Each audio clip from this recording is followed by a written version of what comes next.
né, deputado mais bem votado, foi eleito o maior influência aqui, né, digital aí do Brasil. Contasse um pouco da sua história, como que você acabou entrando no mundo político e como que você acabou também parando aqui junto com a gente aqui no Aras do Passo. Por favor, Nico. Primeiramente, bom dia a todos. Bom dia, pessoal. Bom dia. Eu quero, enfim, né, agradecer antes de contar aqui, né, um pouco da nossa história ao Marcelo. Obrigado, Marcelo. Eu admiro muito quem tem visão, quem é visionário, né? O Marcelo é um desses, né? Ele brincou aqui que ele vende tudo, eu acho que ele é capaz de me vender também. Algum dia ele achar aqui. Agradecer ao Thiago, né, que também, enfim, né, meu advogado, que fez essa ponte junto para poder estar aqui. O Daniel, né, que tem sido também um parceiro gigantesco aqui no Aras do Passo. E para mim é um prazer muito grande estar aqui. Eu lembro quando eu vim aqui na primeira vez, né? Falei assim, velho, que isso? Eu não tô chegando em Minas Gerais, não. Isso aqui parece a Europa mesmo, que tem um caminhozinho ali, né, com as árvores e tudo. Eu fiquei realmente encantado.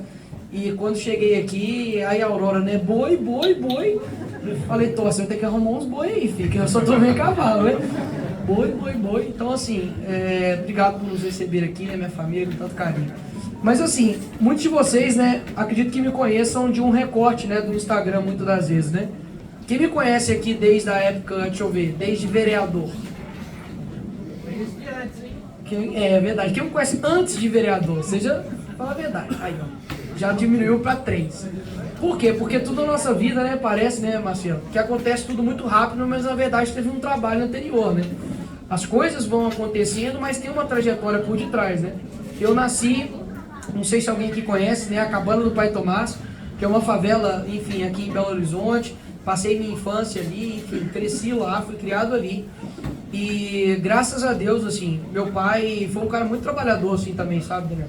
Que trabalhou na Case New Holland, né, na parte de tratores. Sempre me motivou muito a poder trabalhar, sabe, a estudar para eu ter algo.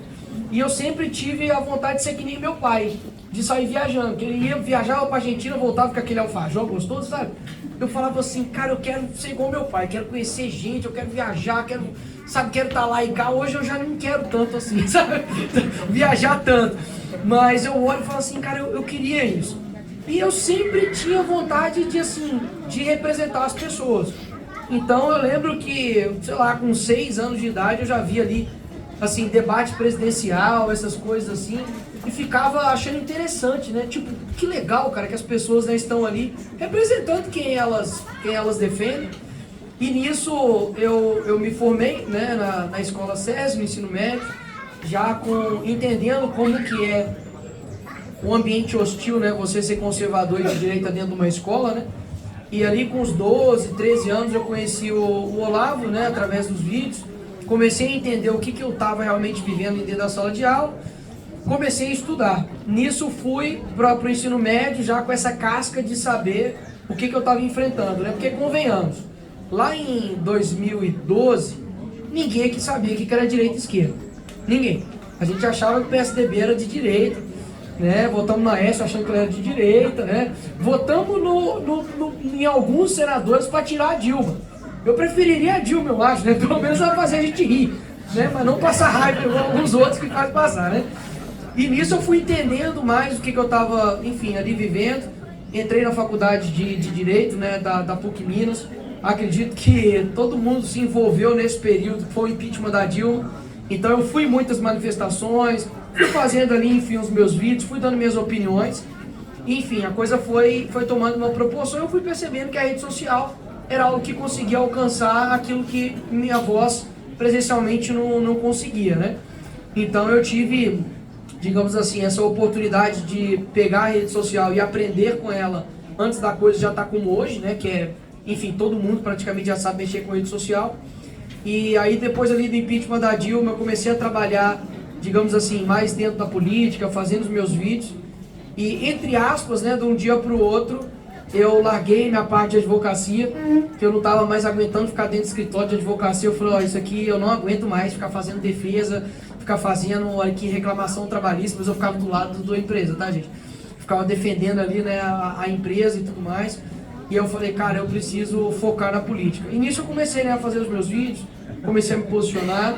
Veio a eleição para vereador eu abri mão, né, de usar o fundo eleitoral, porque para mim nunca fez muito sentido eu usar o dinheiro público para te prometer saúde, educação e segurança, quanto esse dinheiro poderia estar sendo usado para saúde, educação e segurança, né?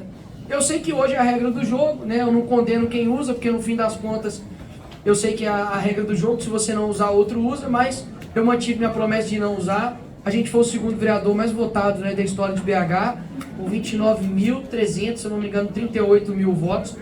Isso na época era uma coisa bizarra de se alcançar, porque era só com a comunicação, né, que a gente tinha, só com a rede social. Depois disso peguei um mandato muito pesado, acho que para todos nós aqui, principalmente nós somos, né, empresários, que foi a época da pandemia. Então assim, o pessoal BH ficou aberto, fechado, sem nenhum tipo de critério. Belo Horizonte, não sei se você sabe, mas perderam 10 mil lojas, mais 100 mil empregos, né, foram perdidos durante esse período. E eu peguei a vereança exatamente nesse local, né? E aí nesse local eu tive que tomar uma decisão, né? Ou eu ia, enfim, fazer como vários fazem, né? Que é se esconder atrás de um carro, ou eu ia falar a verdade e ia te representar, custe o que custar, né? Tô acumulando uns 100 processos? Tô. Meu advogado fica maluco? Fica. Mas eu acho que o que eu recebi em troca foi aquilo que a velha política não recebe, né? Que é o carinho, que é o abraço, que é o muito obrigado, Nicolas, que é, ó, você me representa, né? Você fala aquilo que eu gostaria de falar, ou se não, você é muito louco. Recebe isso também, né? Você é muito doido. Eu falo, pois é. Mas tem que ter um doido, né, pra poder falar algumas coisas. E aí a rede social, obviamente, né, nesse período foi crescendo muito.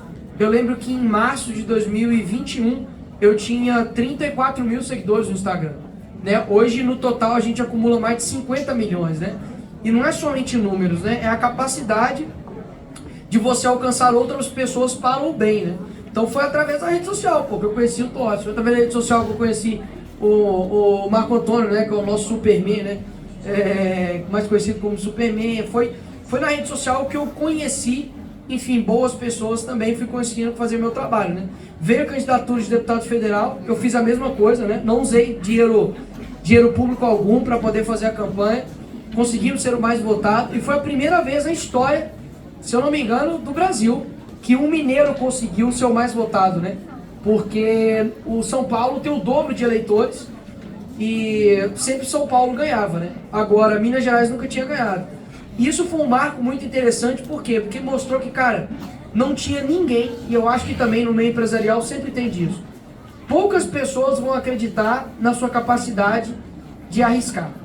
São poucas. O empreendedor, muitas vezes, que tem sucesso, ele consegue fazer isso porque ele tem algo dentro dele diferente dos demais. Por isso que ele é empreendedor.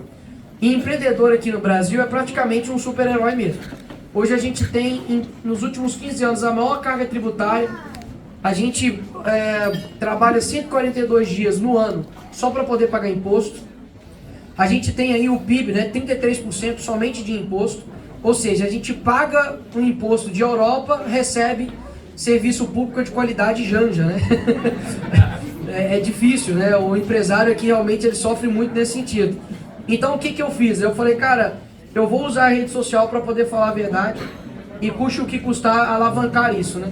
Então acabou que a gente conseguiu, enfim, essas marcas, não somente para ter seguidor, porque no fim das contas, hoje aquilo que eu tenho, né, o tamanho que muitos de vocês me deram, né, no voto, fez com que eu lutasse as lutas que hoje eu consigo.